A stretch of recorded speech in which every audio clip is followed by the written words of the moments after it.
Good afternoon, friends. I want to share with you a short Torah on the idea of redemption and Pesach, redemption of speech.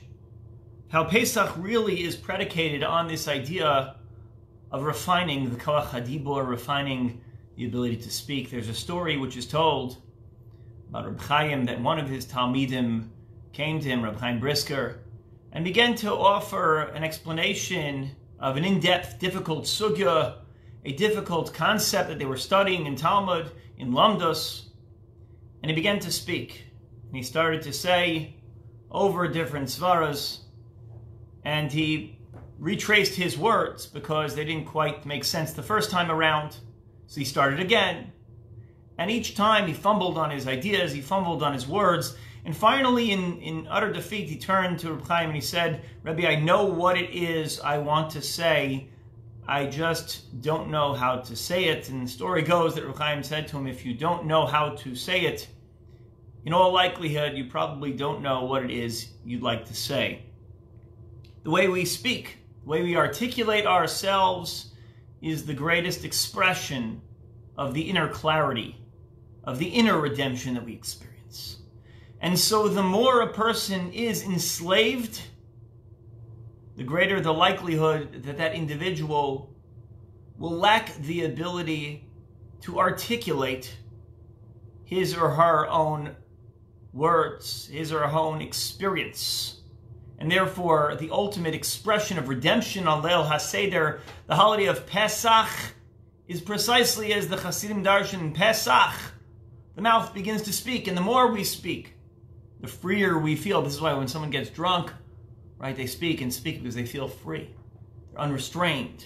There's nothing holding them back, no inhibitions. The Zohar tells us that when we were in Egypt, something happened to us. It wasn't just a physical servitude. It wasn't just that we were chained down. We weren't just physically in galut, in exile. We were spiritually in exile. We were spiritually restrained. We couldn't express ourselves for who we were. And the Zohar says that not only were we spiritually in exile, but dibur begalus. That speech was exiled. We lost our language.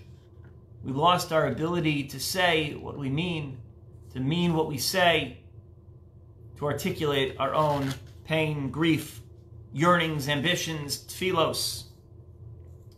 Soloveitchik pointed out, and I'll quote from one of his articles called Redemption Prayer in Talmud Torah, that suffering or distress, in contradistinction to pain, is not a sensation but an experience, a spiritual reality known only to humans. Quote, "The animal does not suffer. The spiritual reality is encountered by man whenever he stands to lose either his sense of existential security, as in the case of an incurable disease, lo aleinu, or his existential dignity, as in the case of public humiliation. Whenever a merciless reality clashes with the human existential awareness, man suffers and finds himself in distress. That is a spiritual block, the inability to speak." The Rav continues, "The animal is exposed to pain, and so is the slave. When the slave meets with pain, he reacts like an animal, uttering a sharp, shrill sound. However, the howl of the beast, like the shriek of the slave, lasts a moment in darkness and hush of the night. In a split second, all is silent again. There is no aftermath to the pain sensation of an animal or the slave. There follows no complaint, no request, no protest, no question of why and what. The slave doesn't know suffering, lacking as he does the very existential need awareness which generates the suffering. He is never in distress because he has no human needs. The needs of a slave are like his shriek. They're not human. His needs are exclusively biological. The absence of suffering mitigates the sharpness of pain." The Rav elaborates that former inmates of concentration camps have mentioned that with the passage of time, become injured to any pain or torture as if they had been totally anesthetized. They were dumb beings. They not only stopped speaking, but they ceased to emit coherent sounds as well. That's what the Zohar means when it says that Dibur was begulus. That when they were in exile, they couldn't speak. They lost the ability to articulate their words, their feelings, their emotions, because they weren't human, and emotions are a human experience, and needs are human. They're not just biological. If I need food, it's a biological reality. But if I yearn, if I long for, if I crave, if I love, if I feel pain, if I feel sorrow, rejection, jealousy, anger, joy, that's human. And if you cannot express that human element, then you've lost your humanity. Ultimately, you're a slave. The Rav argues that when are human beings redeemed?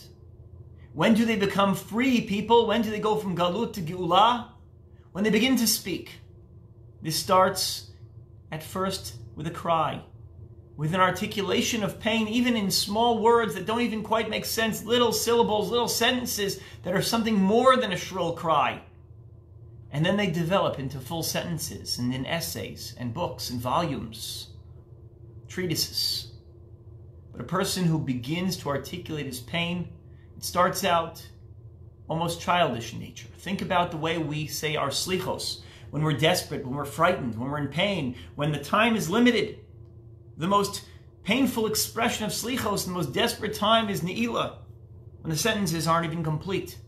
When the slichos are short, they're choppy, they're inarticulate, but they're human at their core. And then when we develop tefillah into proper prose, into proper poetry, into long, elaborate sentences and ideas with rhyme schemes, all of a sudden we are free. It's an expression of language, it's the expression of the inner soul coming alive. And the Rav argues something incredibly deep. He says there's something even deeper than tefillah, something even more free than a person who can pray. And that's a person who can learn Torah. The study of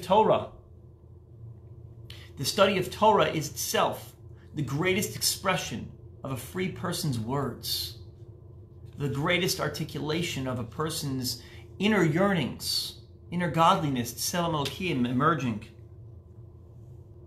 And a Pesach night, it's not just a night of food and a night of freedom, therefore, because nobody's enslaving you. It's a night of freedom because you could speak, and that's why the central mitzvah of Pesach is the Magid. It's telling a story. Think about all those survivors who went 50 years before they could tell their children and grandchildren what happened to them. And then maybe a few years before they pass on, they finally say, now it's time, I want to tell you the story. And I've been told by people who have had this experience with their relatives, with their parents and grandparents, that when they go through this cathartic process of beginning to speak, of beginning to say what's on your mind, of sharing your story of survival, of pain, all of a sudden there's relief. Why do you think everyone's in therapy? Because you could talk about what you're experiencing, and just to talk about it is to resolve the problem partially.